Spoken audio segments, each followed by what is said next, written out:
அருள் நிறைந்த கடவுளே, தாயும் தந்தையுமான இனிமையான தூய நாளின் வழிபாட்டு சூழலுக்காய் நன்றி செலுத்துகிறோம். உடைய பிள்ளைகளாக நீ தந்த உரிமை பேச்சில் நீர் எங்களை அழைத்து உங்களுடைய இல்லத்தில் அமரச் சொல்லிக்கு நன்றி செலுத்துகிறோம். ஒவ்வொரு நாளும் திருமறை வழியாக நீர் எங்களோடு உரையாடி உறவாடி வருகை இன்று பார்க்கிறோம். இந்த நாளிலும் உங்களுடைய சிந்தைகள் எங்கள் வாழ்வில் வளர்ந்துட்டும், உங்களுடைய திருச்சொற்கள் எங்கள் வாழ்வுக்கு ஒளியாகவும் எங்கள் வழிக்கு வெளிச்சமாகவும் அமைந்தது. எங்கள் ஆண்டவரும் மீட்பருமாகிய இயேசு கிறிஸ்துவின் வழியாய் வேண்டிக் கொள்கிறோம். தாயும் தந்தையுமாகிய அன்பு நல்ல கடவுளே, ஆமென். கிறிஸ்துவுக்குள் அன்பான உறவுகளே, அருமை திருச்சபையாளே, உங்கள் அனைவரையும் ஆண்டவராகிய இயேசு கிறிஸ்து திருப்பதிலே வாழ்த்துகிறேன். ஆண்டவருடைய நிறைவான அருளும் ஆற்றலும் வழிநடத்தலும் பாதுகாப்பும் நம் அனைவரோடும் எப்பொழுதும் நிலைத்திருப்பதாக. மிக நீண்ட இடைவெளிக்கு பிறகு உங்களோடு மீண்டுமாக கடவுளின் வார்த்தைகளை பகிர்ந்து கொள்வதிலே அடியெடுத்து கடவுள் பாராட்டின நன்மைக்காக கடவுளுக்கு நன்றி சொல்லுகிறேன். ஆயர் அவர்களுக்கும் அந்த நன்றியை தெரிவிக்கிறேன். இந்த நாளில் திருமறை பாடல்களை அடிப்படையாக வைத்து இந்த நாளுக்குரிய தலைப்பை ஒட்டி நாம் நம்முடைய சிந்தைகளை ஒருமுகப்படுத்த கடவுள் நமக்கு அருள் செய்வாராக. இன்டர் டிபெண்டன்ஸ் இன் கிரியேஷன். படைப்புகள் ஒன்றை ஒன்று சார்ந்திருத்தல் என்கிற தலைப்பில் இந்த நாளுக்குரிய சிந்தைகளை ஒருமுகப்படுத்துவோம். கடவுள் இந்த உலகை படைக்கும் பொழுது மிகவும் மகிழ்ச்சியாக இருந்தார். ஒவ்வொரு நாளும் ஒவ்வொரு படைப்பையும் நிறைவேற்றிய பிறகு தனக்குத்தானே மதிப்பீடு போட்டுக் கொண்டார். நல்லது நல்லது நல்லது என்று மகிழ்ந்தார். எல்லாவற்றையும் படைத்து 6 நாள் நிறைவடைந்த பிறகு அந்த 6 நாள் படைப்பையும் ஒருங்கே பார்த்த பொழுது மிகவும் நல்லது என்று கேட்டார்.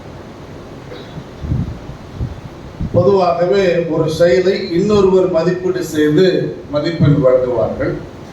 இங்கே கடவுள் தனக்குத்தானே மதிப்பீடு செய்து அவற்றை நல்லது என்று கண்டு எல்லாவற்றையும் மனிதன் உட்பட அனைத்து உறவுகளையும் உயிரினங்களையும் வான் மண் இந்த 2 இடங்களிலேயும் வாழுகின்ற உயிரினங்களையும் படைத்த பிறகு மிகவும் நல்லது என்று சொல்லி இந்த படைப்பை குறித்து மகிழ்கிறார். இது தொடக்க நூல் முதல் அத்தியாயம் 26, 27 வாக்கியத்தோடு அது நிறைவடைகிறது. முதல் படைப்பு வரலாறு.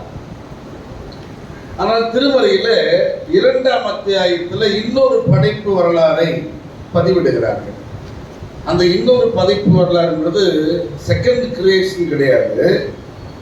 அந்த கிரியேஷன் எப்படி நிகழ்த்தப்பட்டது அல்லது அந்த கிரியேஷனுக்குள்ள இருக்கிற தத்துவம் என்ன என்பதை விளக்குவதற்காக இந்த செகண்ட் சாப்டர் நம்ம கொடுத்திருக்கிறாங்க.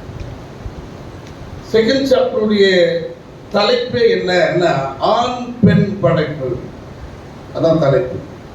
அந்த பிள்ளை படிக்கும்போது தலைப்போடு சேர்ந்து படிச்சது ரொம்ப மகிழ்ச்சி. பிள்ளைக்கு பாராட்டு. கடைசி 2 வாக்கியங்கள் முதல் அத்தியாயத்தில் நிறைவடையும்.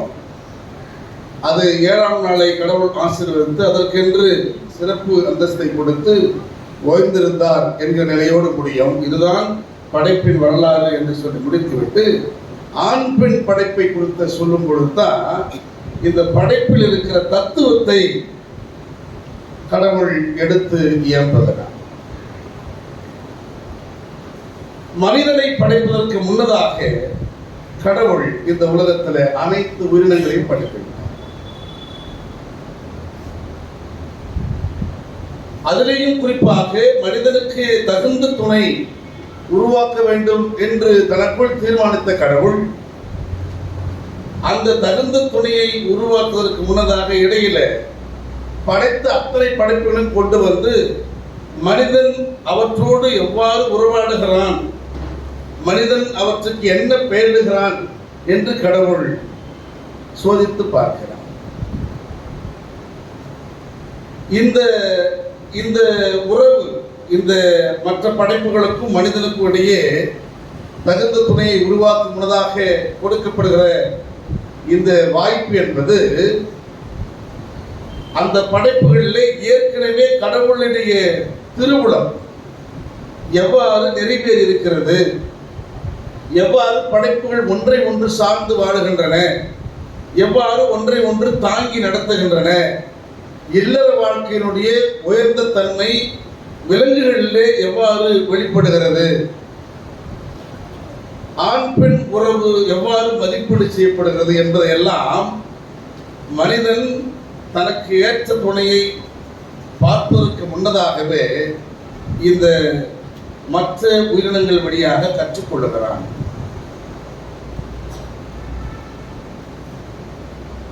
இந்த படைப்பு தத்துவம் என்ன, ஒன்றை ஒன்று ஏன் இவை சார்ந்திருக்க வேண்டும் என்று சொல்லும்போது அதற்கு அழகான விளக்கத்தை இந்த பகுதி நாம் படிக்கின்ற பகுதி சொல்லுகிறது.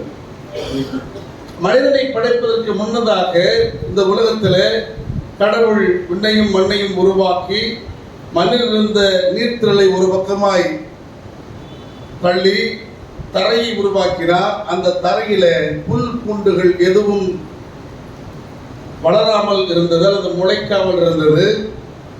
ஏனென்றால் கடவுள் இன்னும் மழையை பொழிய செய்யவில்லை என்கிற பகுதி உண்டு. அப்போ இந்த வானத்துக்கும் இந்த பூமிக்கும் இடையே உள்ள உறவு, அதில் உயிரினங்களின் தோற்றம், இவை எல்லாம் எதற்குள்ளே அடங்கியிருக்குது என்று சொன்னால் வானத்திலிருந்து பொழிகிற மழைக்குள்ளே அடங்கியிருக்கிறது. வானமும் பூமியும் வெவ்வேறு இடத்தில் இருந்தாலும் ஒன்றுக்கொன்று தொடர்புடையது. வானத்தால் பொழிகிற மழை பூமியை நினைக்க வேண்டும், அப்பொழுதுதான் பூமி கர்ப்பம் தரிக்கும். அப்பொழுதுதான் பூமியிலிருந்து உயிரினங்கள் தோன்றும். இந்த தத்துவத்திற்காக கடவுள் அதை ரொம்ப அழகா சொல்றாரு. மழை பெய்யாமல் போனதுனால எந்த புல்புண்டுகளும் கூட என்ன பண்ணலையா, தரையில முளைக்கவில்லை. ஆகவே அந்த மண்ணை பதப்படுத்துவதற்கு இந்த தண்ணீரை ரெண்டா பிரிச்சா இருப்பாரு. பூமிக்கு அடியிலும் தண்ணீர், பூமிக்கு மேலும் தண்ணீர். அற்புதமான சித்தை. அது என்ன புரியல, இன்னைக்கு வரைக்கும் புரியல. வெறும் அந்தரத்துல தொங்கி கொண்டிருக்கிறோம். இந்த பூமி ஒரு வட்டமான கோள், அது வெறும் அந்தரத்துல தோன்றுது. அது பாட்டு தன்னைத்தானே சுற்றி கொள்ளுகிறது. இப்ப நம்மளாம் சுத்தி இருந்தா இருக்கிறோம், நமக்கு தெரியல. சூரியன் தான் நிலைத்திருக்கிறது, மற்ற எல்லா கோள்களும் சூரியனை சுற்றி வருகிறது. ஆனா நாம என்ன சொல்லுவோம்னா, சூரியன் மறைஞ்சிருச்சுன்னுவோம், சூரியன் முளைச்சிருச்சுன்னுவோம். சூரியனுக்கு நாம் தான் மறைகிறோம், சூரியன் நமக்கு மறையவில்லை.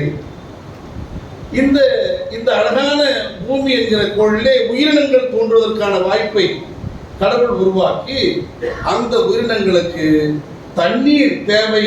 இந்த மண் கர்ப்பம் தரித்து உயிரினங்களை உருவாக்க வேண்டும் என்றால் அந்த மண்ணுக்கு என்ன தேவை? தண்ணீர் தேவை. எனவே மழை பெய்யாத சூழல்ல புல்புண்டுகளை விளைய செய்வதற்காக மண்ணிலிருந்து மூடு பனியை கடவுள் உருவாக்குகிறார். அந்த பனியால் அந்த பூமி ஈரப்பதமாகிறது. அந்த ஈரப்பதத்தில் மனிதனை கடவுள் படைக்கிறார். அதற்கு முன்னதாக மற்ற எல்லா உயிரினங்களையும் கடவுள் படைக்கிறார். மனிதனுக்கு தேவையான வாழ்வை உறுதிப்படுத்துவதற்காக அங்கே ஒரு அழகிய தோட்டம், ஏதேன் தோட்டம் உருவாக்குகிறார். அந்த தோட்டத்தில் எல்லா விதமான பழ வகைகளையும் அல்லது மற்ற எல்லா உணவுப் பொருட்களையும் தரக்கூடிய தாவரங்களை உருவாக்குகிறார். அவற்றின் நடுவில் கொண்டு போய் மனிதனை நிறுத்துகிறார். மனிதனே இதை பண்படுத்து, பராமரி என்று சொல்லுகிறார். இதற்கு முன்னதாக இருக்கிற ஒரு சின்ன இறையியல் செய்தி என்ன என்றால், இந்த மனிதன் வெறும் மண்ணால் உருவாக்கப்பட்டு ஒரு கட்டையாக ஒன்றும் உயிரில்லாத நிலையில் இருக்கும் பொழுது கடவுள் தன்னுடைய உயிர் மூச்சை மனிதனுக்கு ஊதியதாக திருமறை ரொம்ப அழகாக சொல்லுது. அந்த உயிர் மூச்சு தான் இன்றைக்கு அறிவியல் வளர்ந்து நாம் கண்டுபிடித்திருக்கிற ஆக்சிஜன், O2. இந்த மனிதனுக்குள்ள இருக்கிற இந்த உயிர் தொடர்ந்து நிலைத்திருக்க வேண்டுமானால் இந்த உயிர் மூச்சு உள்ளேயும் வெளியேயும் என்ன பண்ணோம், போய் போய் வர வேண்டும். இந்த இன்டர்சேஞ்ச் இல்லைன்னா மனிதன் உயிர் வாழ முடியாது. இந்த உள்ளேயும் வெளியேயும் போய் வர இந்த இடைப்பட்ட நேரத்தில் உள்ள போற தூய்மையான உயிர் மூச்சு வெளியே வரும் பொழுது கழிவாக வெளியே வருகிறது.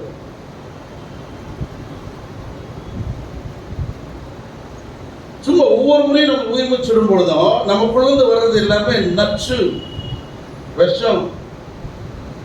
இந்த நச்சுத்தன்மை நமக்கே ஆகாது. ஒண்ணுமில்ல, ஒரு பிளாஸ்டிக் பைய போட்டு கழுத்தை சுருக்கிட்டா என்ன ஆகும்? மூச்சு விட்டுனே இருந்தா செத்துருவோம். ஏன் ஆகும் தெரியுமா? நம்ம மூச்சே நமக்கு ஆபத்து. அந்த மூச்சு கரியமில வாயு, அதுக்கு பேர் தான் கார்பன் டை ஆக்சைடு. கடவுள் என்ன தத்துவத்தில் இந்த இயற்கையையும் தாவரங்களையும் மனிதர்களையும் விலங்குகளையும் படைத்தார் என்கிற உண்மையை நாம் 21ஆம் நூற்றாண்டில் தான் அறிவியல் வழியாக தெரிந்து கொள்கிறோம்.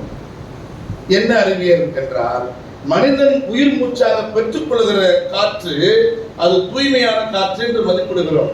அந்த காற்றுக்கு பெயர் O2 என்று சொல்லுவோம், ஆக்சிஜன். மனிதன் உள்ளே போய் அது நுரையீரல் முழுவதும் பரவி அதை சுற்றி வருகிற ரத்த நாளங்களை எல்லாம் அது தூய்மையாக்கி ஒவ்வொரு முறையும், இப்போ ரத்தம் செலவுல இது எல்லாமே ரொட்டேட் ஆகினே இருக்கும். இருதயத்தை சுற்றி, நுரையீரலை சுற்றி. நம்முடைய உயிர் மூச்சு தான் இப்படி ரொட்டேட் ஆகிற ரத்தங்களை தூய்மைப்படுத்தி கொண்டே இருக்கும்.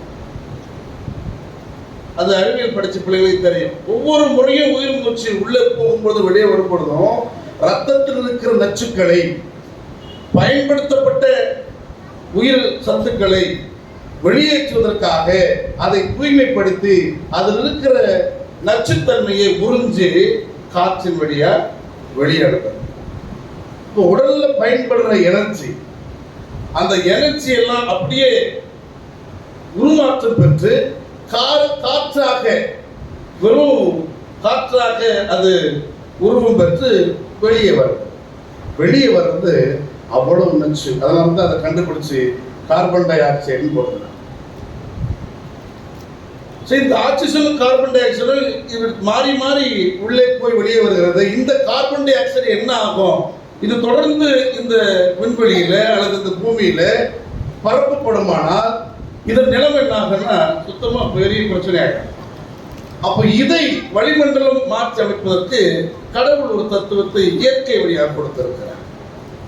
தாவரங்கள். இந்த தாவரங்கள் தனக்கு தேவையான உயிர் மூச்சாக விலங்குகள் விடுகிற கார்பன் டை ஆக்சைடை எடுத்துக் கொள்கிறது. அதற்குள்ளே அறிவியல் மாற்றம் நிகழ்த்தி திரும்ப அது உயிர் மூச்சை வெளியிடும் போது அது ஆக்சிஜனாக வருகிறது. தாவரம் நாம் விடுகிற நச்சு காற்றை உள்வாங்கி நமக்கு தேவையான தூய்மையான காற்றை கொடுக்கிறது. இந்த தாவரமும் மனிதனும் அல்லது தாவரமும் விலங்குகளும் ஒன்றை ஒன்று சார்ந்திருந்தால் தான் வாழ முடியும். எவ்வளவுக்கு எவ்வளவு நீ தாவரத்தை பயன்படுத்துகிறாயோ அவ்வளவுக்கு அவ்வளவு தாவரத்தை உற்பத்தி செய்ய வேண்டும். இன்னைக்கு வளிமண்டலம் ஓசோன் லேயர் ஓட்ட அடைஞ்சிருச்சு அப்படின்னு சொல்ற அளவுக்கு நாம் அறிவு பெற்றிருக்கிறோம். என்ன காரணம்னா, நாம் பயன்படுத்துகிற தாவரங்களை விட உருவாக்குகிற தாவரங்கள் கம்மியாயிடுச்சு. இன்னைக்கு நாம பயன்படுத்துகிற எல்லா பொருட்கள் இருந்தும் நச்சு காற்றை வெளியேற்றி கொண்டே இருக்கிறோம். ஒவ்வொரு மனிதனும் ஒரு குறிப்பிட்ட அளவு நச்சு காற்று வெளியேற்றுறான்னா, அவன் வீட்டில் இருக்கிற ஃப்ரிட்ஜு, அவன் வீட்டில் இருக்கிற ஏசி, அவன் வீட்டில் இருக்கிற காரு, அவன் வீட்டில் இருக்கிற மோட்டர் பைக்கு, இப்படி எல்லா பயன்பாட்டு பொருட்களும் மோசமான நச்சை வெளியேற்றி கொண்டே இருக்கிறது. இப்படி வெளியேற்றப்படுகிற நச்சுக்கள் எல்லாம் மீண்டும் தூய்மையாக மாற்றப்பட வேண்டுமானால் அவற்றை உள்வாக்கும் தாவரங்கள் நம் அருகில் இருக்க வேண்டும். இன்னைக்கு நம்ம மரத்தை வெட்டிட்டு வெட்டாந்தரையா உட்கார்ந்துருக்கிறோம். இயற்கையை பாழாக்கக்கூடாது. ஆகவே மனிதன் ஒருவருக்கொருவர் சார்பு தன்மையோடு வாழுகின்ற அறிவை பெற வேண்டும் என்பதற்காகவே மனிதனை கொண்டு போய் ஏதேன் தோட்டத்தில் வைத்து அதை பண்படுத்து, அதை பராமரி என்று சொன்னார். இப்படி பண்படுத்துவதால் பராமரிப்பதால் என்ன நிகழும் என்றால், உனக்கு வாழ்க்கை தரும், நீ நல்லா இருப்ப. ஆனால் இந்த பொறுப்பாண்மையை உணராத மனிதன் என்ன பண்றான்? அதன் மீது அதிகாரத்தை செலுத்துகிறான். பல நேரங்களில் நமக்கு இருக்கிற பெரிய சிக்கல் என்ன? ஆயர் என்பது ஒரு பொறுப்பாண்மை, செயலர் பொருளர் என்பது ஒரு பொறுப்பாண்மை, அல்லது மற்ற பீசுக்கு ஒரு பொறுப்பாண்மை, ஆலய பணியாளர் ஒரு பொறுப்பாண்மை, அல்லது ஒவ்வொரு பொறுப்பில் இருக்கிற எல்லாருக்கும் ஒரு பொறுப்பாண்மை. இவற்றை நாம் இதற்கான பணிக்கு செலவிட வேண்டும் என்பதை தவிர்த்து அதிகாரம் செய்வதற்கான இடமாக மாற்றிவிடக் கூடாது. அப்படி எல்லா நிலைகளிலையும் எல்லாருக்குள்ளேயும் நமக்குள்ள இருக்கிற குடும்ப உறவுகள் தொடர்ந்து, அப்பா அம்மா உறவு தொடர்ந்து, மற்ற இருக்கிற எல்லா இடத்திலேயும் அவரவருக்கென்று இருக்கிற பொறுப்பாண்மையை உண்மையோடும் உத்தமத்தோடும் செய்யும் பொழுது பிரச்சனைகள் கிடையாது. இவை ஒருவர் மீது ஒருவர் ஆதிக்கத்தை செலுத்த அல்லது ஒருவரை ஒருவர் வெற்றி சிறக்க, ஒருவர் மீது ஒருவர் தன்னுடைய ஆற்றலை செலுத்தி வெற்றி பெற வேண்டும் என்கிற நிலை வரும் பொழுதுதான் சிக்கல் உருவாகிறது. தனி மனிதர் ஒருவர் வெற்றி பெற்று விட்டார் என்பதில் வெற்றி இல்லை. நாம் எல்லோரும் வெற்றி பெற வேண்டும் என்கிற ஒருமனப்பாட்டை நாம் அடைய வேண்டும். இதன் வழியாக நாம் இந்த சார்பு தன்மையில ஒருவர் ஒருவர் சார்ந்திருக்க வேண்டும் என்கிற உரிமையை பெற்றுக் கொள்கிறோம். உயிர் மூச்சால் இயற்கையும் விலங்குகளும் ஒன்றை ஒன்று சார்ந்திருக்க வேண்டும் என்கிற அறிவியல் உண்மையை புரிந்து கொண்டோம். அதே உயிர் மூச்சால் ஊனியல்பாய் இருக்கிற மனிதர்கள் கூட ஒருவரை ஒருவர் சார்ந்திருக்க வேண்டும் என்கிற தத்துவத்தை ஆண் பெண் படைப்பிலே கடவுள் வைத்திருக்கிறார். அதனால்தான் இந்த தகுந்த துணையை உருவாக்க வேண்டும் என்று விரும்புகிற கடவுள் அந்த தகுந்த என்கிற சொல்லுக்கு கெனோகோடோ என்கிற எபிரேய சொல்ல பயன்படுத்துறாங்க. அதற்கு என்ன பொருள் அப்படின்னா, in front of one side அப்படின்னு அர்த்தம், அல்லது parallel part of other side அப்படின்னு அர்த்தம். ஒண்ணுதான், அதோட ஒரு பக்கம் ரூபாய் நாணயம், இந்த பக்கம் பூ இருக்கும், அந்த பக்கம் தலை, இது ரெண்டுத்துக்கும் சேர்ந்து ஒரே மதிப்பு தான். இரு பக்கங்களில் இருக்கிற அல்லது ஒன்றா இருக்கிற இரண்டு பக்கங்களில் ஒரு சைடு தான் இந்த கெனோகோடோ என்கிற சொல்லாடு. அப்படின்னு தகுந்த துணை வேறு யாரும் கிடையாது. a part of yourself, உன்னில் பாதி, அந்த தத்துவத்தை தான் அதில் வைக்கிறார். அந்த உன்னில் பாதி என்கிற தத்துவத்தை மெய்ப்பிப்பதற்காகத்தான் எல்லா உயிரினங்களையும் மண்ணிலிருந்து தோன்ற செய்கிற கடவுள் துணையை மட்டும் எங்கிருந்து தோன்ற செய்கிறாரு? ஆதாமையை பயன்படுத்துகிறார், மண்ணை பயன்படுத்தவில்லை. ஒவ்வொருவருக்கும் ஏற்ற துணையாக ஆதாமை பயன்படுத்துவது, அதாவது அந்த அந்த ஏற்ற இணையாளரை பயன்படுத்தும் வழியாக சொல்லுகிற உண்மை என்னவென்றால், இருவரும் ஒரே உடல் என்கிற சிந்தை, இருவரும் ஒருவரை ஒருவர் சார்ந்து வாழ வேண்டும் என்கிற கோட்பாடு, ஊனியல்பால் இரத்தமாகவும் சதையாகவும் எலும்பாகவும் ஒருவருக்கு ஒருவர் ஒன்றித்திருக்க வேண்டும் என்கிற சிந்தை. அதனால தான் பாருங்க, ஆபரேஷன் முடிஞ்ச உடனே ஆதாம் காதல் கவிதை பாடுறார். இதோ நிற்கிற இவள் என் எலும்பில் எலும்பும் என் சதையில் சதையுமானவள் அப்படின்னு பாடுறார். அப்படின்னா என்ன அர்த்தம்? அவள் வேறு நான் வேறு இல்லை. இந்த எலும்பு எலும்பு சதை சதை என்பது என்னன்னா, அவர்களுக்குள்ளே இருக்கிற பலமும் பலவீனமும் அவர்களே. எலும்பு ஆற்றலுடையது, சதை பலவீனமானது. எங்க 2 பேருக்குள்ள என்னுடைய எலும்பும் அவருடைய எலும்பும், அவருடைய எலும்பும் என்னுடைய எலும்பும் ஒண்ணு அப்படின்னா என்ன அர்த்தம்னா, என் பலவீனமும் அவர் பலவீனமும், அவர் ஆற்றலும் என்னுடைய ஆற்றலும் ஒன்றோடு ஒன்று தொடர்புடையது. என் ஆற்றலால் அவர் பலவீனத்தை நான் தாக்கக்கூடாது, அவர் ஆற்றலால் என் பலவீனத்தை அவர் ஆதிக்கம் செலுத்த கூடாது. பின்னால இப்போ உளவியல் சைக்காலஜி டிஃபைன் பண்றவங்க சொல்றாங்க, ஒவ்வொரு ஆணுக்குள்ளும் 60 விழுக்காடு ஆண் தன்மை. எதெல்லாம் ஆண் தன்மை நம்ம சொல்றோமோ அதெல்லாம் வீரம், வலிமை, கோபம், மூர்க்கம், அப்படிலாம் எதெல்லாம் சொல்றோமோ இதெல்லாம் நம்ம சொல்றோம்ல ஆம்பளை அணியணுமோ. எது ஆம்பளைன்னு சொல்றோம், எதுக்கு டிஃபைன் பண்றோம்? ஆம்பளைன்னா என்ன? இந்த அந்த அரக்கத்தனம்லாம் ஆம்பளை அப்படி மனசில் வச்சுங்க. இந்த அரக்கத்தனம் 60 விழுக்காடு. ஒவ்வொரு ஆணுக்குள்ளும் பெண்மை 40 விழுக்காடு உலகில் சொல்லுது. இந்த 2 கலந்துதான் ஒரு மனிதன். அதே போல ஒவ்வொரு பெண்ணுக்குள்ளும் 60 விழுக்காடு பெண்மை, 40 விழுக்காடு அவங்களுக்குள்ள இருக்குது. அதனால தான் சாது பிறந்தால் பி கேர்ஃபுல் அர்த்தம், விளையாடாது. இந்த 2 தன்மையும் இருவருக்குள்ளேயும் ஒழுங்கிருக்கிறது. இந்த பேலன்ஸ் தான் ஒரு ஆணாகவும் ஒரு பெண்ணாகவும் ஒருவரை உருவத்தில் காட்டுகிறது. இது இம்பேலன்ஸ் ஆகும்போது தான் ஆனா பெண்ணான்னு தெரிய முடியாத அளவுக்கு அவர்கள் அன்னர்களாக பிறக்கிறார். குரோமோசோம்ல இது டிஃபைன் ஆகும். அப்போ இந்த காட்டு மிராண்டிக்குள்ள பரிவு இருக்கிறது என்று சொன்னால் அது பெண்மையின் அடையாளம். பாசம் இருக்கிறது என்று சொன்னால் அது பெண்மையின் அடையாளம். இரக்கம் இருக்கிறது என்று சொன்னால் அது பெண்மையின் அடையாளம். ஒரு காட்சியை பார்த்த மாத்திலேயே அது நமக்கு தொடர்பு இல்லைன்னா கூட அதுல இருக்க சென்டிமெண்ட்டை பார்த்து கண்ணில் தண்ணி வருதுன்னா அது இரக்கத்தின் வடிவம், அது பெண்மையின் அடையாளம். அப்ப இந்த ஆணுக்குள்ள பெண் ஒளிந்திருக்கிறார். அதே போல ஒவ்வொரு பெண்ணுக்குள்ளும் ஆண் ஒளிந்திருக்கிறார். அந்த 2 தன்மையும் ஒன்னோட ஒன்று இன்டர் டிபெண்டன்ட். இந்த இன்டர் டிபெண்டன்ட்ல பேலன்ஸ் பண்ணியிருந்தா அவர் ஒரு ஆண், அவர் ஒரு பெண். அதுக்குள்ளேயே குரோமோசோம்ல சிக்கல் ஏற்படுவானால் அதுதான் அண்மை காலங்களில் பார்க்கிற ஆணும் இல்லாமல் பெண்ணும் இல்லாமல் பிறக்கிற அன்னகர பிறப்பு, திருநங்கை பிறப்பு. எனவே அந்த பிறப்பில் நாம அவர்களை கேவலப்படுத்துவது தவறு. மாறாத இயற்கையாகவே அது அவர்களுக்குள்ள இருக்கிற இயல்பு. நான் ஒரு ஆம்பளன்ற இயல்பு எப்படி வந்துச்சு? எனக்கு என்ன டிஃபைன் பண்ணி என்ன படம் வச்சு என்ன செதுக்கி வைக்கிறாங்க? இல்லை, இயல்பா இருக்கிற அந்த குரோமோசோம். ஆகவே இந்த இயல்பு ஒன்றோடு ஒன்று தொடர்புடையது, ஒருவருக்கு ஒரு இன்டர்லிங்க் ஆனது, ஒருவரை ஒருவர் சார்ந்து வாழ வேண்டியது. இதுல யாரும் யார் மீதும் ஆதிக்கம் செலுத்தக்கூடாது. ஒருவர் அன்பு பாராட்ட கற்றுக்கொள்ள வேண்டும்.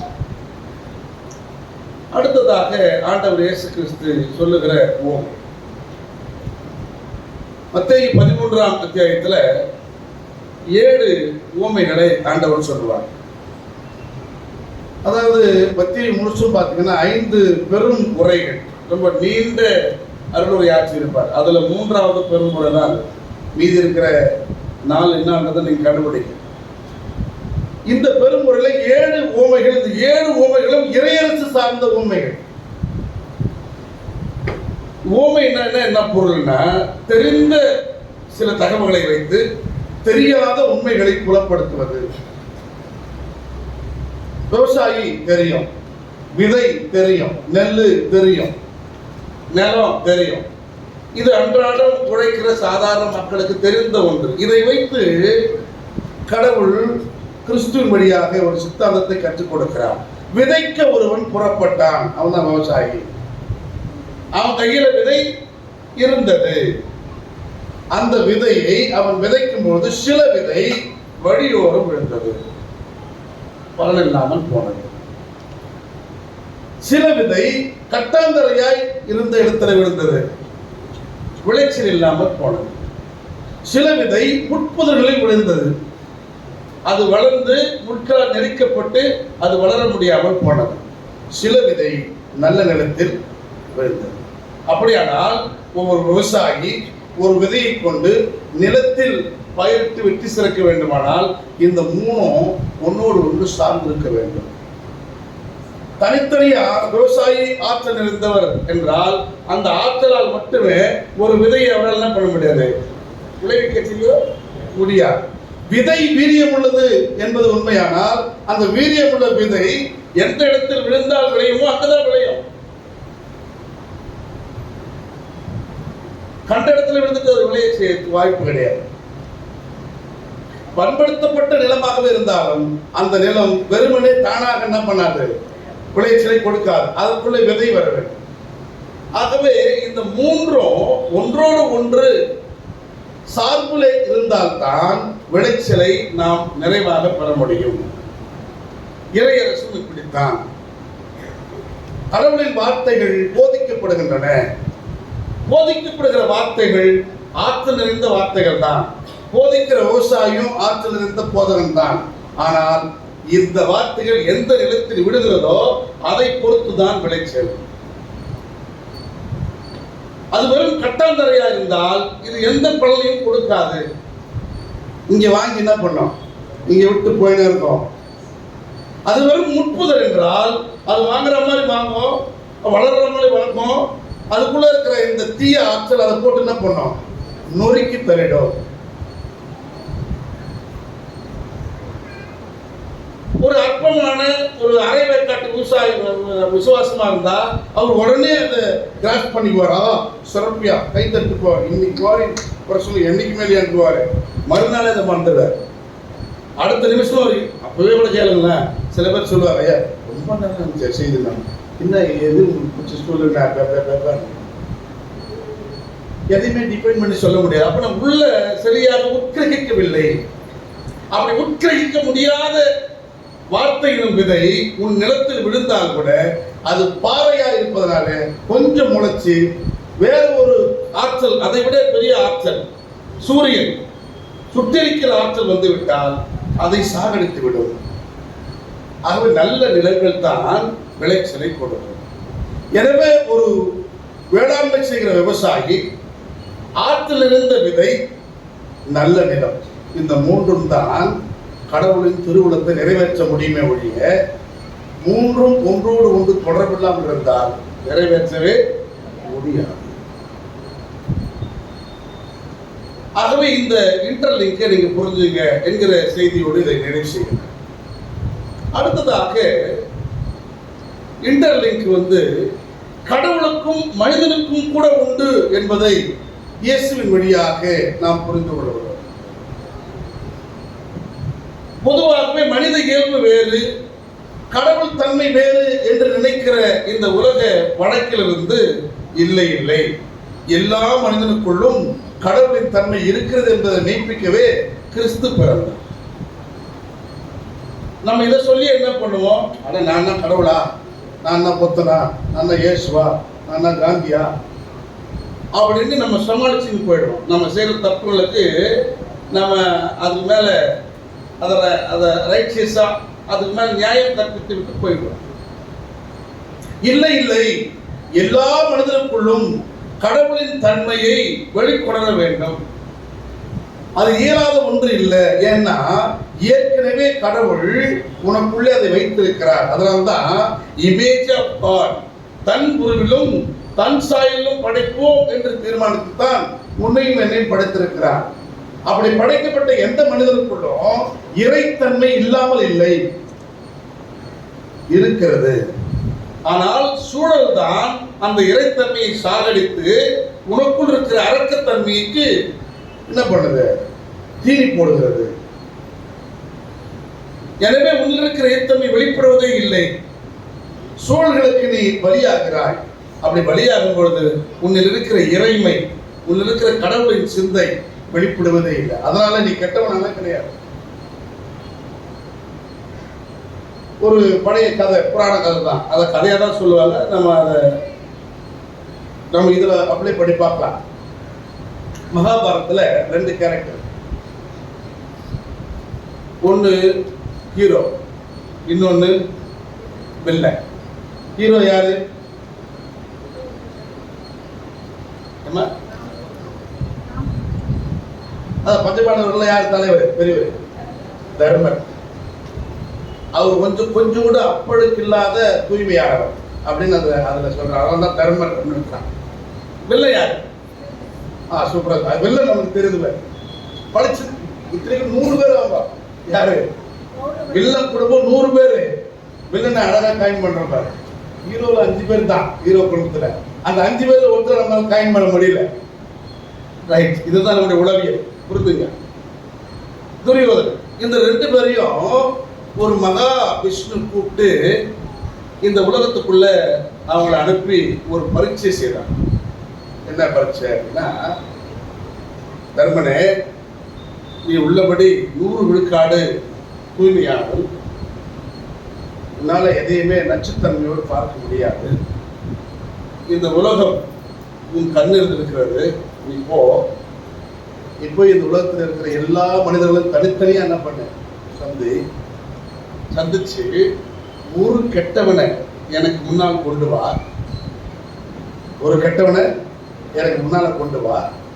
நீ டிஃபைன் பண்ணி உன் மனசுல பட்டு ஒரு கெட்டவன்றவனை டிஃபைன் பண்ணி கொண்டு வா. உனக்கு நான் தகுந்த சன்மானம் கொடுக்கிறேன். அதே போல வில்லன் அவரை கூப்பிட்டு, எப்பா நீ கொஞ்சம் கூட மனித இயல்போ கடவுள் தன்மையே இல்லாத அரக்கன். உன்னால ஒண்ணு நடந்து செய்ய முடியாது. உன்னையும் இந்த உலகத்தில் அனுப்புற. உலகம் முழுசுப்போ எல்லா தனிநபரையும் பாரு. ஒரே ஒரு நல்லவனை கொண்டு வா. மாதக்கணக்கு, வருடக்கணக்கு, யுகங்கள் மாறிவிட்டன. திரும்பி வரவே இல்லை. மறுபடியும் இவரே என்ன பண்றாரு? ஆல்பர் கால் போட்டு, வாங்கடா, இதுக்கு மேல டைம் இல்லை, 30 மினிட்ஸ் தான் செகண்ட் அப்படின்னு சொல்லி 30 செகண்ட்ல ஒரு கேம் முடியல. அந்த மாதிரி கேம் முடியல. திரும்ப வரான். 2 பேருமே வெறுங்கையா வரான். 2 பேருமே வெறுங்கையா வரான். அப்போ தர்மத்தை கேட்கிறாரா, அப்பா என்னப்பா நீ போன மொத்தம் கூட உன் கண்ணுக்கு கெட்டவனா படலையா? ஏன் மொத்தம் கொண்டு வரல? அப்போ அவன் சொன்னானா, ஐயா எவ்வளவோ கெட்டவன் நிறைய பேர் டிஃபைன் பண்றாங்க. அவனுக்குள்ள இருக்கிற நல்லது எனக்கு தெரியுது. என்னால ஒருத்தரோட என்ன பண்ண முடியல, கெட்டவனாக டிசைட் பண்ண முடியல. கெட்டவன் அப்படின்னு இன்க்ளூடிங் யாரு? தெரியாது. இன்க்ளூடிங் வில்லனையும் சேர்த்து என்னால இவன் கெட்டவன் என்ன பண்ண முடியல, என்னால டிஃபைன் பண்ணவே முடியல. அவனுக்குள்ள என்னதான் அடக்கத்தனம் இருந்தாலும் ஒரு ஈரம் ஒரு ஓரத்தில் இருக்கிறது. கடவுளின் சிந்தை ஒரு ஓரத்தில் இருக்கிறது. அது அவனுடைய கெட்டதை என் கண்ணுக்கு என்ன பண்ணுது, மறைக்குது. என்னால முடியல. இவனை கூப்பிட்டு வில்லனை கூப்பிட்டு கேட்கிறாரு, இந்த தம்பி நீ போனே என்னாச்சு? 2 பேரும் ஒரே ஆளுங்க தான். எம்கேபி நகர எவ்ரி மெம்பரை பார்த்தான் 2 பேரும். இவன் சொல்றான் ஒருத்தம் கூட கெட்ட விஷயம் தான். இவன் சொல்றான் என்னால ஒருத்தரும் நல்லவனா பார்க்க முடியல. எல்லாம் கேட்பாங்க, எல்லாம் சொல்லுவாங்க. இவங்கெல்லாம் ரொம்ப நல்லவனாங்க. அதுக்குள்ள போய் பார்த்தேன், ஆனா அவன் பண்ற வில்லத்தனத்துக்கு போறோம் அப்படின்றான். இவனால ஒருத்தரை கூட நல்லவனா தீர்மானிக்க. அப்ப சொன்னாரா கடவுள், எப்பா 2 பேருமே ஒரே நபர்களாக தான் பார்த்தீங்க. தீர்மானம் வேற வேற இருக்கு. எந்த கண்ணை கொண்டு பார்க்கிறாயோ அந்த கண்ணை கொண்டு தான் ஒருவரை தீர்மானிப்பான். நீ கிறிஸ்துவின் கண்ணை கொண்டு பார். எதை பார்த்தாலும் கிறிஸ்துவில் இருந்து பார். அதனால கிறிஸ்துவின் சிந்தை முன்னிருந்து கடவுள் பவுல் சொல்றேன். சரி, இது ஒரு விதமான புராண கதையா இருந்தாலும் இதை நம்ம இங்க அப்ளை பண்ணும்பொழுது அவ்வளவு சூட்டா இருப்பாங்க. ஒரே நபரை 2 பேர் பார்க்கிறோம். ஒருத்தரால நல்லவன் தீர்மானிக்க முடியல, ஒருத்தரால கெட்டவன் தீர்மானிக்க முடியல. அப்ப அவன் நல்லவன் கெட்டவன்றது எதில் வச்சிருந்தா, நான் பார்க்கிற பார்வையை வச்சிருந்தான். இந்த பார்வை கூட எதை பொறுத்ததுன்னா, என்ன பொறுத்தது? நான் கெட்டவனா இருந்தால் பிறரை கெட்டவனாகத்தான் பார்ப்பேன். நான் நல்லவனாக இருந்தால் என்னால் பிறத்தில் கெட்டதை உயர்த்தி பிடிக்கவே முடியாது. ஆக எல்லோருக்குள்ளேயும் இறைத்தன்மை இருக்கிறது என்பதை புரிந்து கொள்கிற சிந்தையை கிறிஸ்துவின் வழியாக கடவுள் இங்கே உருவாக்கிவிட்டார். மனிதனாய் பிறந்த எவரும் கடவுளின் தன்மையை அடைய முடியாது என்கிற நிலையை மாற்றி இந்த உலகத்தில் மனித வடிவில் பிறந்த கிறிஸ்து கடவுளின் தன்மைக்கு சான்றாக மாறினார். எல்லா நிலையிலும் கொஞ்சம் ஒரு இடத்துல கூட அவரை குறை சொல்லி நம்ம மதிப்பிடவே முடியாது. எல்லா இடத்திலும் அரசனுக்கு எதிராகவும் சரி, அல்லது அரசியல்வாதிகளுக்கு எதிராகவும் சரி, அல்லது சமய தலைவர்களுக்கு எதிராகவும் சரி, அல்லது சாதாரண சாமானிய மக்களுக்கு எதிராகவும் சரி, எந்த எதிரில் இயேசு நிறுத்தினாலும் யாருடைய பார்வையிலையும் அவர் என்ன பண்ண முடியாது, ஒரு தீமையை கண்டுபிடிக்க முடியாது. அப்படிப்பட்ட ஒருவராக இயேசு இருக்கிறார். அவர் மனிதன் வடிவில் வந்தவர், இறைத்தன்மையை 100 விழுக்காடு கொண்டிருக்கிறார். அவர் என்ன சொல்றாருன்னா, நானும் என் தந்தையும் ஒன்றாயிருப்பது போல நீங்களும் நானும் ஒன்றாயிருக்க வேண்டும் என்று சொல்லுங்கள். ஒருவரை ஒருவர் இன்டர்டிபெண்டன்ட், இன்டர்லிங்க், ஒன்றாயிருக்க வேண்டும். ஆகவே இறைத்தன்மையும் மனிதத்தன்மையும் ஒன்றோடு ஒன்று சார்புடையது. இறைவனால் மனிதன் இல்லாமல் இயங்க முடியாது. மனிதனால் இறைவன் இல்லாமல் இறை சிந்தையை அல்லது நல்லதை இந்த உலகத்தில் விதைக்கவே முடியாது. இந்த 2 பேரும் ஒருத்தருக்கு ஒருத்தர் இன்டர்லிங்க் ஆனவங்க. ஆகவே இறைத்தன்மையின் முழுமையை நாம் பெற்றுக்கொள்ள வேண்டும். கொலோசியர் 2:9 சொல்லுது, இறைத்தன்மையின் முழு நிறைவையும் உடல் உருவில் கிறிஸ்து கொண்டிருந்தார். அந்த இறைத்தன்மையை உடல் உருவில் காண முடியாதுன்றது அதுக்குள்ள கோட்பாடு, தத்துவம். இறைத்தன்மை வேறு, மனிதத்தன்மை வேறு என்பது தத்துவம். ஏன்னா மனிதனும் இறைவையும் ஒன்றாய் இணைய முடியாதுன்ற தத்துவம். ஆனால் கிறிஸ்துவிலே என்ன நிறைவேறுதுன்னா, இறைத்தன்மை முழுவதும் 100 விழுக்காக உடல் உருவிலே கிறிஸ்து தன்னுள் கொண்டிருந்தார். அப்படி கொண்டிருந்த அந்த கிறிஸ்துவின் தன்மையை நாம் பெற்றுக்கொள்வதால் நாமும் ஒருவருக்கொருவர் இறைத்தன்மையோடு ஒருவர் அணுக கற்றுக்கொள்ள வேண்டும். அதனால்தான் திருச்சபையை பார்த்து பவுல் சொல்றாரு, நீங்கள் தலை ஆகிய கிறிஸ்துவில் ஒட்டிக் கொள்ளுங்கள், வேறு எதையும் நாடி ஓடாதீர்கள். உங்களுக்கு தலை கிறிஸ்துவாக இருந்தால் நீங்கள் உருப்பிடுவீங்க. அந்த தலை இயல்பாக ஞானம் நிறைந்த ஒன்று, அது மூளை வைத்திருக்கிற ஒன்று, அது உன்னை இயங்க செய்யும். இது சரியா இருந்து இது கூட இந்த உடல் ஒற்றி இருந்தால் இந்த உடல் இயல்பாக இயங்கும். அல்லது சிக்கல் ஏற்பட்டு போச்சு, ஒட்ட முடியலன்னா அதுக்கு பேர் தான் பேரலைஸ் அட்டாக்கு. மூளை சொல்றது என்ன கேட்காது, உறுப்புகள் கேட்காது. மூளை நல்லா இருக்கும், உறுப்புகள் சரியில்லைன்னா அந்த இன்டர்லிங்க்ல அந்த தசை நாடுகள்ல அந்த நரம்புகள்ல ஏதோ சிக்கல், உறவு முறிவு ஏற்பட்டு விட்டது. எனவே சர்ச் பேரலைஸ் அட்டாக் ஆயிடுச்சு. ஒரு சர்ச் பேரலைஸ் அட்டாக்காக இருந்ததுன்னா அந்த சர்ச் தலையாம் கிறிஸ்துவோடு ஒன்றித்து இருக்கவில்லை என்பது அதுதான் போக சொல்ல. அப்படிப்பட்டவர்கள் உங்களை குறை சொல்லாதபடி எல்லா விதமான சடங்குகளுக்கும் சம்பிரதாயங்களுக்கும் தலையாயிருக்கிற கிறிஸ்துவோடு நீங்கள் இணைந்திருக்க கற்றுக்கொள்ளுங்கள். அப்படி கிறிஸ்துவோடு இணைந்திருக்க கற்றுக்கொள்ளும் பொழுது அந்த சார்பு தன்மையில நீங்கள் ஒருவரை ஒருவர் தாக்கிக் கொள்ள முடியாது, ஒருவருக்கு எதிராக ஒருவர் எழும்ப முடியாது. உன் கால்களுக்கு ஒரு முள் தைத்து விட்டது என்று சொன்னால் உன் கைகள் விரைந்து ஓடும். உன் கைகள் விரைந்து ஓடி அந்த முள்ளை எடுக்க முற்படும் பொழுது வலி அதிகமாக இருந்தால் உன் வாய் ஆட்டோமேட்டிக் என்ன பண்ணும், ஐயோ அம்மான்னு சத்தம் போடும். கொஞ்சம் அதிகமாக வலி என்ன கண்ணில் தானா என்ன பண்ணும், தண்ணி வந்துடும். உன் உடல் முழுவதும் அந்த வலியை உணரும். இதுதான் அனிச்சை செயல். இதுதான் ஒரு திருச்சபையாக தலையாம் கிறிஸ்துவோடு ஒன்றித்திருக்கிற உடல் அவயங்களின் அடையாளம். மாறாக காலுக்கு ரத்தமே வழிந்தாலும் கையை நான் போக மாட்டேன்னு அடம்பிடிச்சுன்னா அதுக்கு பேர் பேரலைஸ் அட்டாக்னு அர்த்தம். போல பிரச்சனை சிக்கல் இருக்கு. இந்த கையால அந்த காலுக்கு போய் என்ன பண்ண முடியல, எடுத்து வயிற்றுக்கு சோறு தேவை அப்படின்னா இந்த கையால சாப்பாடு எடுத்து என்ன பண்ண முடியல, வைக்க முடியல. என்ன காரணம், பேரலைஸ் அட்டாக். இங்கே போயிடுது, கை போக மாட்டேங்குது. அப்போ இங்கே சிக்கல் இருக்கிறது, உறவு முறிவு இருக்கிறது, ஒருவருக்கு ஒருவர் எதிர்ப்புத்தன்மை இருக்கிறது, ஒருவரை ஒருவர் தாக்குகின்ற சிந்தை இருக்கிறது என்று சொன்னால் this church is called paralyzed attack church. அதுதான் பவுல் சொல்றார். ஆகவே நீ கிறிஸ்துவோடு இணைந்திருங்கள். ஒரு அழகான வாக்கியம் கலாத்தியர் 5:15. அந்த வாக்கியத்துல பொதுவாக நான் படிக்க சொல்ல மாட்டேன், இருந்தாலும் படிங்க ஆர்வம் உள்ளவர். கலாத்தியர் 5:15. நீங்கள் ஒருவரை ஒருவர் கடித்து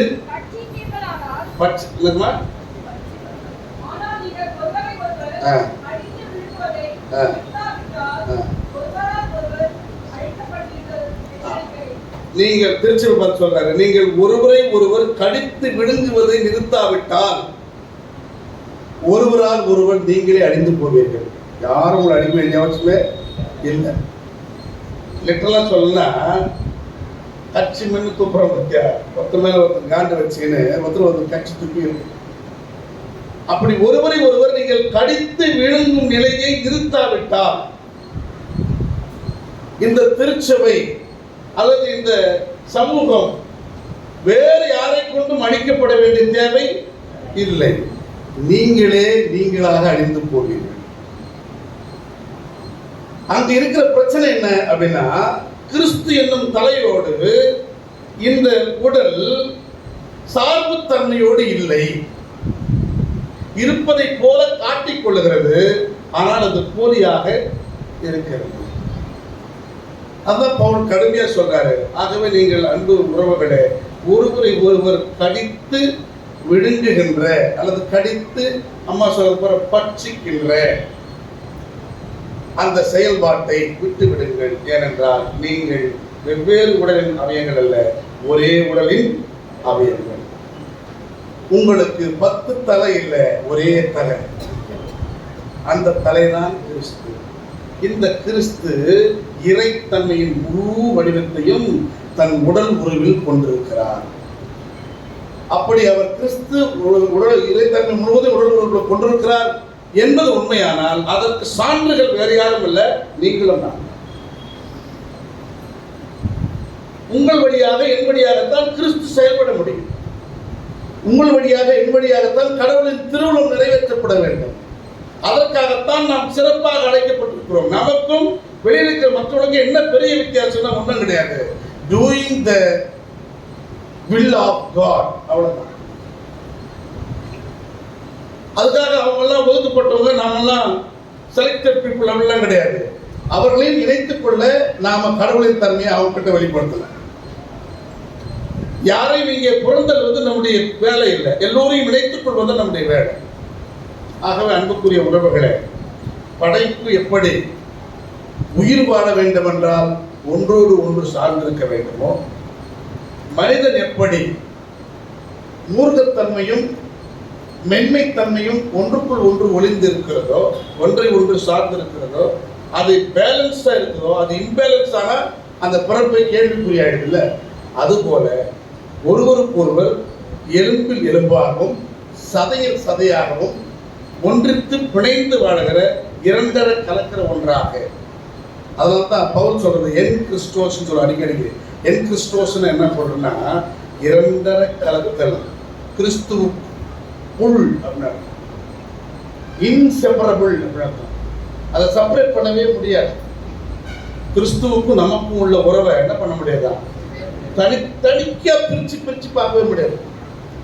இன்னைக்கு அறிவியல் பாலையும் தண்ணி கூட என்ன பண்றோம், பிரிச்சிடும். இன்னைக்கு அறிவியல் நீளத்தையும் தண்ணீரை கூட என்ன பண்ண முடியும், பிரிச்சிட முடியும். ஆனால் எந்த அறிவியலாலும் பிரிக்க முடியாத ஒரு உறவு உண்டு என்றால் அது கிறிஸ்துவுக்கும் திருச்சபைக்கும் உரிய உறவு. அது இன்செப்பரபிள். அதை நீங்க நம்புறீங்களோ இல்லையோ, உலகம் நம்பிக்கொண்டிருக்கிறது. அதனால எவ்வளவு பெரிய நீரோ மன்னன் தொடங்கி தொமிசிய மன்னன் வரைக்கும், இன்றைக்கு இருக்கிற நவீன நீரோக்கள் வரைக்கும் எவ்வளவுதான் படம் எடுத்து ஆடினாலும் இந்த திருச்சபையை ஒருவனாலும் அசைக்க. இரண்டால் இது கிறிஸ்துவின் ரத்தத்தில் எழுந்த ஒன்று, கிறிஸ்துவின் உயிரில் எழுந்த ஒன்று. நீங்களும் நானும் என்ன பேர்ல சேட்டாக ஆயிக்கலாம். ஆனா அதுக்காக மற்ற உறுப்புகள் செயலில்லாம போகாது. ஆகவே இந்த திருச்சபை இன்னும் இன்னும் உயிர்ப்போடு வைப்பதற்கு, இந்த திருச்சபையை இன்னும் இன்னும் அதிகமாக சான்றோடு இந்த உலகில் மிகப்பெரிய சான்றாய், அதாவது மரக்காலின் மேல் வைக்கப்பட்ட விளக்காய், எல்லோருக்கும் ஒளியாய் திகழ்வதற்கு நாம் தான் என்ன பண்ணணும்? கிறிஸ்துவோடு கொண்டிருக்கிற உறவில நல்லுறவை ஏற்படுத்திக் கொள்ள வேண்டும். உறவு முறிவுகளை உடைக்க வேண்டும். அதற்கு அடித்தளம் என்னன்னா, பக்கத்துல அமர்ந்திருக்கிற நாம ஒருவர் கட்சி துப்புறத ஒருத்தருக்கு கட்சி துப்பாதீங்க. ஒருவருக்கொருவர் அன்பையும் பரிவையும் பரிமாறிக்கொள்ளும். ஒருவருக்கு ஒருவர் குறை இருந்தென்றால் அமர்ந்து உட்கார்ந்து பண்ணுங்க, தீர்த்துக் கொள்ளும். ஊடுமானவரை பவுல் சொல்ற, ஊடுமானவரை எல்லோரிடமும் எப்படிங்க சமாதானமாயும். அதுதான் ஒரு ரியல் இன்டர்லிங்க் இன்டர்டிபெண்டன்ட் லைஃப்க்கான அடையாளம். சோ இயற்கையாய் படைக்கப்பட்ட தாவரங்களுக்கும் விலங்குகளுக்கும் ஒரு இன்டர்டிபெண்டன்ட். நீங்க விரும்பினாலும் அது தேவை. தாவரங்கள் அழிந்தால் மனிதன் தானாய் அழிந்து போவான். எனவே பீக்க ஒரு ஆணுக்கும் ஒரு பெண்ணுக்கும் இன்டர்டிபெண்டன்ட். அதான் லைஃப் பயங்கரமான லைஃப், சாதாரண விஷயம் கிடையாது. எனக்கு ஒன்று ஆச்சு அப்படின்னா எங்க அம்மா துடிக்கிறது ஒரு பெரிய காரியம் இல்லை. எனக்கு ஒரு பிரச்சனைன்னா என் கூட பிறந்த தம்பி தங்கச்சி கண்ணீர் விட்டு அழுது ஒரு பெரிய காரியம் இல்லை. எங்கிருந்தோ என்னை திருமணம் செய்து கொண்டார்கள் ஒரே ஒரு காரணத்துக்காக. எனக்கு ஒன்றுன்னா உயிரே விளையாடுகிற வித்தியா என் மனைவி. அங்கதான் மிச்சம், அதுதான் உறவின் மிச்சம். எனக்கு அவருக்கு எந்த தொடர்பும் கிடையாது. ஒரே ஒரு தொடர்பு தான், இன்டர்டிபெண்டன்ட். என் உயிர் தான் அவர் உயிர், என் உடல் தான் அவர் உடல், என் எலும்பு தான் அவர் எலும்பு என்கிற உறவு எப்பொழுது மலர்கிறதோ அப்பொழுது அவருக்கு ஒன்றென்றால் நானும், எனக்கு ஒன்றென்றால் அவர் பிடிக்கிறார் பற்றியா, அதுதான் உறவின் மிச்சம். அதனால தான் பாருங்க, இந்த உலகத்துல கடவுள் படைத்த முதல் உறவே கணவன் மனைவி உறவு தான். நல்ல சொல்லாம அதன் பிறகுதான் அவங்க அப்பா வராங்க, அதன் பிறகு அவங்க சித்தப்பா பெரியப்பா இருப்பாங்க, அதன் பிறகு மாமா மச்சான் இருப்பாங்க, அதன் பிறகு ஓரம் குத்தி நடு குத்தி இந்த குத்தி அதெல்லாம் வந்திருப்பாங்க. எல்லாத்துக்கும் முன்னால கணவன் மனைவி உறவுதான் ஆதாம் ஏவாள். அதனால்தான் பாருங்க, அந்த உறவை மிகப்பெரிய புனிதமான உறவாய் கடவுள் கருதுவதால் தன்னையே கணவனாகவும் திருச்சபையை மனைவியாகவும் பாவிக்கிறார். மணவாளன் வர மணவாட்டி காத்திருக்க.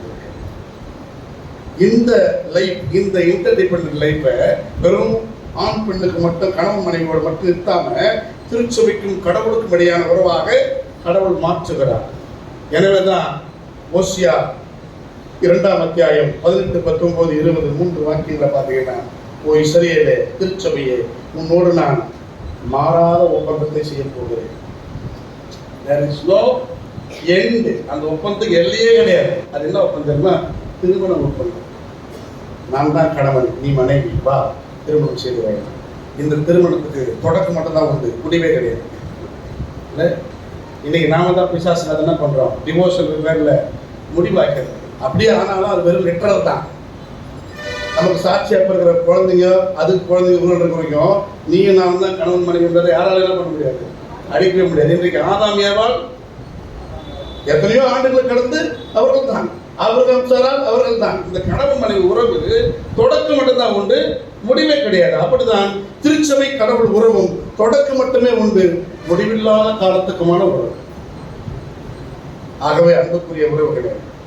இந்த இன்டர்டிபெண்டன்ட் லைஃப் இயற்கைக்கும் விலங்குகளுக்கும், கடவுளுக்கும் மனைவிக்கும், கடவுளுக்கும் மனிதனுக்கும் என்கிற 3 புரிதலில் நாம் தொடர்ந்து சிந்தித்து நிலைத்திருப்போம்.